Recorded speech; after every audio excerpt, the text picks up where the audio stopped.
আমি মোহাম্মদ মহিম হাসান। আমার আজকে আমরা বরাবরের মতোই চেঞ্জিং নিয়ে কথা বলবো। আমরা বোর্ডে দুটো রুলস লিখে রেখেছি, সেটা নিয়ে কথা বলবো।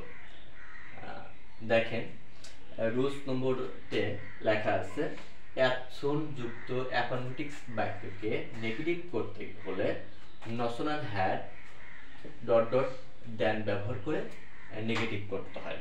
অ্যাপসন অ্যাড যুক্ত অ্যাপোনেটিক্স বাক্যকে নেগেটিভ করতে হলে অ্যাপসন অ্যাডের পরিবর্তে নসনাল হ্যাড ডট ডট দেন ব্যবহার করে নেগেটিভ করতে হয়। এক্ষেত্রে অ্যাপসন অ্যাডের পরিবর্তে নসনাল হ্যাড এবং কমাটা উঠে দিয়ে এর পরিবর্তে দেন বসবে।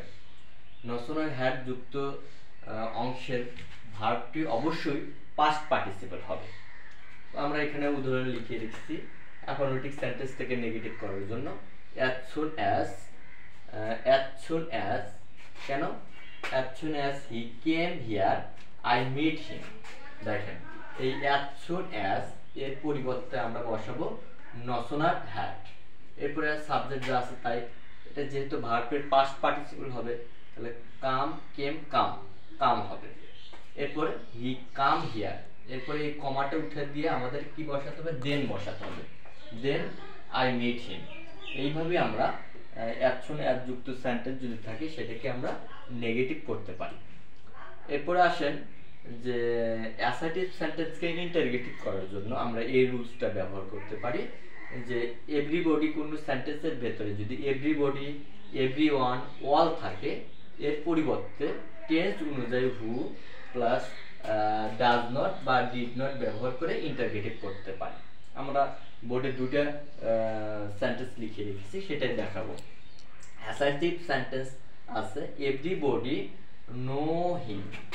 এই যে এখানে আছে এভরিবডি, আমরা উপরে রুলসে বললাম যে এভরিবডি থাকলে এর পরিবর্তে টেন্স অনুযায়ী আমরা এখানে কি বসাতে পারি? ডু নট বা ডাজ নট বসাতে পারি। এখানে এভরিবডির পরিবর্তে আমরা কি লিখছি? হু। এভরিবডির পরিবর্তে who does not know him. No sir হবে না, যেহেতু ডাজ হচ্ছে এই জন্য এখানে এসটা হবে না, তাহলে হু ডাজ নট নো হিম।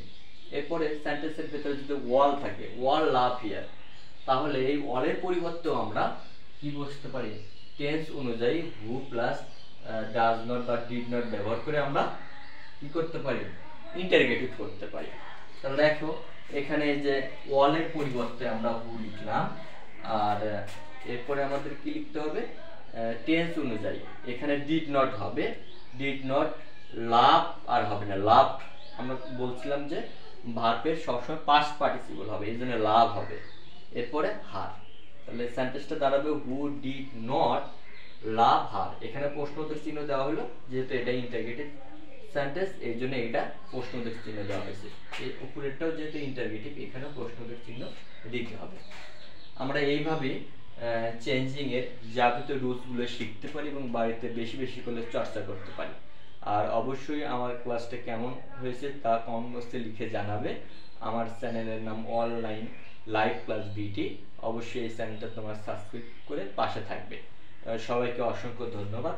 আসসালামু আলাইকুম।